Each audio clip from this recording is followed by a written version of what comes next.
Hello everyone, this is Nikita Sehrawat and welcome again to my YouTube channel NCERT Maths and Science।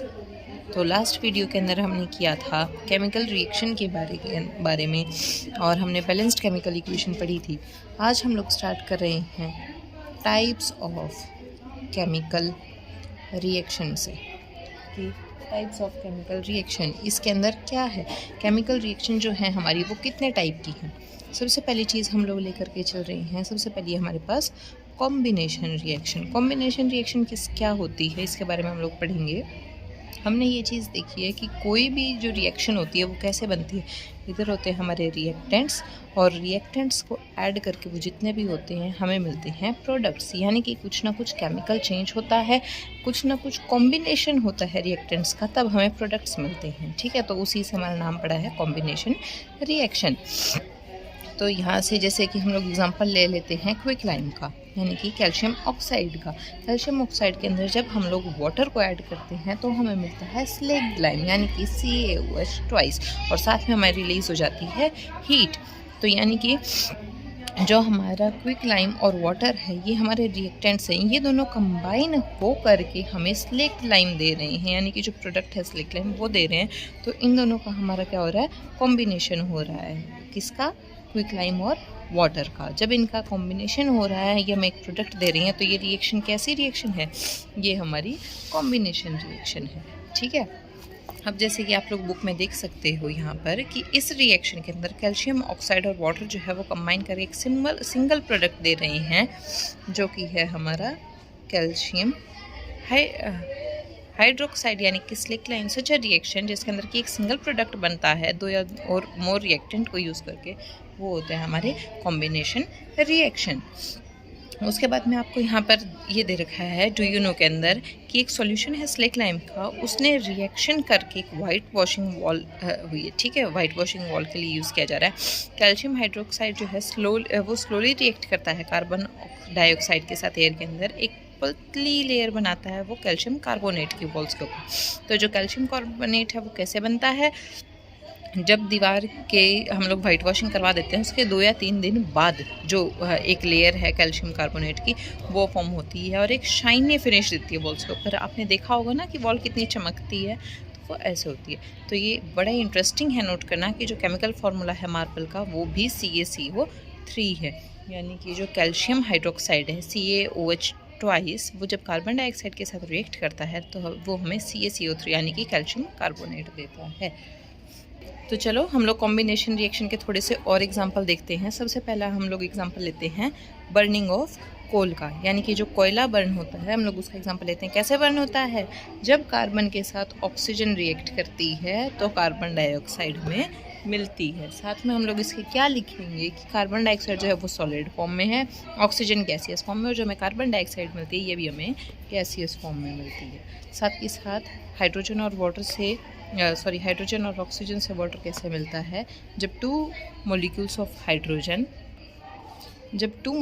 Hydrogen जो हैं gaseous state के अंदर हमारे oxygen के साथ में रिएक्ट करते हैं, कंबाइन करते हैं, तो हमें 2 मॉलिक्यूल्स ऑफ वाटर मिलते हैं। ठीक है, ओके। तो ये हमारा है वाटर तो हमारा लिक्विड के अंदर होता है, तो ये लिक्विड आएगा। तो ये हमारे कॉम्बिनेशन रिएक्शन के कुछ एक एग्जांपल्स क्या है। बर्निंग ऑफ कोल, यानी कि कार्बन डाइऑक्साइड कैसे प्रोड्यूस होती है, जब हमारा सॉलिड स्टेट में कार्बन ऑक्सीजन जो कि गैसीय स्टेट में है उसके साथ में रिएक्ट करता है, कंबाइन करता है, तो हमें कार्बन डाइऑक्साइड गैस मिलती है। साथ ही साथ में हाइड्रोजन जब हमारा ऑक्सीजन के साथ में रिएक्ट करता है तो वो हमें वाटर देता है, यानी कि ये जब आपस में कंबाइन करते हैं मॉलिक्यूल्स। ठीक है, उसके बाद में सिंपल लैंग्वेज के अंदर अगर हम देखें कि जब 2 या 2 से ज़्यादा सब्सटेंस या कंपाउंड जो हैं वो मिलकर के एक सिंगल कंपाउंड या एलिमेंट बनाता है। ये 2 हैं, इधर भी हमारे जो रिएक्टेंट है वो 2 हैं, यानी कि जो 2 प्रोडक्ट हैं, 2 एलिमेंट है, 2 कंपाउंड है, ये जब आपस में रिएक्ट करते हैं और हमें एक प्रोडक्ट देते हैं साथ में, तो उस रिएक्शन को बोलते हैं कॉम्बिनेशन रिएक्शन। ठीक है, और हमने यहाँ पर ये भी ऑब्जर्व किया है कि एक लार्ज अमाउंट ऑफ हीट जो है वो निकलती है, इसके साथ में एक हीट भी निकलती है। ठीक है, हीट को हम लोग ट्राइंगल से या इससे अपर जो एरो है इससे भी डिनोट कर देते हैं। ओके, ये जो हीट निकलती है इसका क्या काम होता है कि जो मिक्सचर हमें मिलता है, जैसे यहाँ पे कार्बन डाइऑक्साइड में, यहाँ पे वाटर मिला है, तो ये हमें थोड़ा सा गर्म मिलता है, थोड़ा सा वार्म मिलता है, तो इस हीट का ये रोल होता है। उसके बाद में जो दूसरी चीज़ है कि जिन रिएक्शन के अंदर हीट जो है वो रिलीज़ होती है प्रोडक्ट्स के साथ में, जैसे कि यहाँ पर जो हीट है वो रिलीज़ हुई है, इधर जो हमने देखा था ये वाला एग्जांपल, जिन रिएक्शंस के अंदर जो हीट है वो रिलीज़ होती है, यानी कि जब हीट प्रोडक्ट्स के साथ में हमें राइट हैंड साइड पे जो हीट हमें मिलती है, तो ऐसे रिएक्शंस होती हैं हमारी एक्सोथर्मिक रिएक्शंस। ठीक है, जिन रिएक्शंस के अंदर हीट जो है वो रिलीज़ होती है, यानी कि जो प्रोडक्ट के साथ में जब हमें हीट मिलती है, इधर प्रोडक्ट के साथ में जब हमें हीट मिलती है, रिलीज़ होती है, वो होती है हमारी एक्सोथर्मिक रिएक्शंस।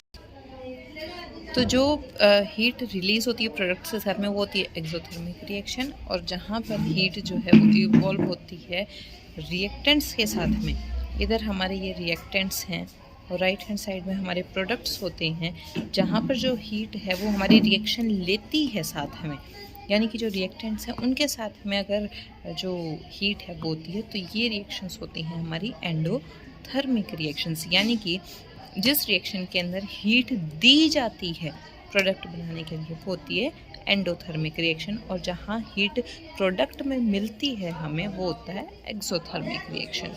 ठीक है, तो यहाँ से अब हम लोग कुछ एक एक्सोथर्मिक रिएक्शन के एग्जांपल्स देखते हैं। सबसे पहला तो आ जाता है burning of a natural gas, आपकी बुक के अंदर भी ये दिया गया है, जैसे कि CH4 + 2O2 gives CO2 + 2H2O। ये हमारी एक्सोथर्मिक रिएक्शन है, क्योंकि जब हमारा जो CH4 है वो ऑक्सीजन के साथ में रिएक्ट करता है, यानी कि जो मीथेन है वो जब ऑक्सीजन के साथ में रिएक्ट करता है तो वो हमें कार्बन डाइऑक्साइड देता है, और साथ में हमारे वाटर के भी मॉलिक्यूल्स देता है, और साथ के साथ में जो हीट है वो रिलीज़ होती है, यानी कि जो हमारे प्रोडक्ट्स हैं वो थोड़े से गर्म फॉर्म होते हैं। तो इसलिए ये जो है हमारी एक्सोथर्मिक रिएक्शन है। दूसरा, क्या आपको पता है कि जो हम लोग सांस लेते हैं ये भी एक एक्सोथर्मिक प्रोसेस होता है। एक्सोथर्मिक प्रोसेस मतलब कि जो जिसके अंदर की हीट रिलीज़ होती है। आपने देखा होगा कि हम सब लोग जो हैं हमें एनर्जी चाहिए जिंदा रहने के लिए, ठीक है। ये एनर्जी हमें कहाँ से मिलती है? जहाँ से जब हम लोग खाना खाते हैं, तो खाना खाते हैं तो हमारा डाइजेशन होता है। डाइजेशन के अंदर जो फूड है वो सिंपलर सब्सटेंसेस के अंदर ब्रेक करता है, यानी कि वो टूटता है। जैसे कि हमने राइस खाए, पोटैटो आलू खाए, ब्रेड खाए, जिसके अंदर कार्बोहाइड्रेट्स हैं। तो ये जो कार्बोहाइड्रेट्स हैं ये ग्लूकोज के अंदर अपने आप को तोड़ते हैं, ठीक है। तो ये ग्लूकोज जो है ये ऑक्सीजन के साथ में हमारी बॉडी के जो सेल्स हैं उनको एनर्जी देते हैं मिलके। तो ये जो ग्लूकोज है ये ऑक्सीजन के साथ में कंबाइन होकर जो हमारी बॉडी है उनके सेल्स को एनर्जी देता है, ठीक है। तो ये जो स्पेशल नेम है इस रिएक्शन का, इसको हम लोग नाम दे देते हैं रेस्पिरेशन का, ठीक है, जो कि हम लोग आगे 6 चैप्टर के अंदर पढ़ेंगे। उसकी इक्वेशन ये है कि जो ग्लूकोज है वो ऑक्सीजन के साथ में रिएक्ट करके कार्बन डाइऑक्साइड और वाटर बनाता है, यानी कि जो हमारा खाना है उसको डाइजेस्ट करता है और साथ में हमें एनर्जी देता है। एनर्जी किसकी फॉर्म में, हीट रिलीज़ करता है। हीट किसकी फॉर्म में रिलीज़ करता है? एनर्जी की फॉर्म में, ठीक है। तो ये रिएक्शन क्या है? हमारी एक्सोथर्मिक रिएक्शन है। दूसरा है हमारा decomposition of vegetable matter into compost, यानी कि जो हमारे वेजिटेबल की जो बच जाते हैं वो कंपोस्ट के अंदर, यानी कि जब खाद बनती है, ये भी हमारा एक एक्सोथर्मिक रिएक्शन है, ठीक है। तो हम लोग देखते हैं, ये हमारा हो गया exothermic reaction and combination reaction. Next हमारा आ जाता है डिकम्पोजिशन रिएक्शन। इसके बारे में हम लोग पढ़ेंगे नेक्स्ट वीडियो के अंदर। तब तक आप मेरे चैनल पे बने रहिए। वीडियो अच्छी लगती है तो चैनल को सब्सक्राइब ज़रूर करना और लाइक ज़रूर करना।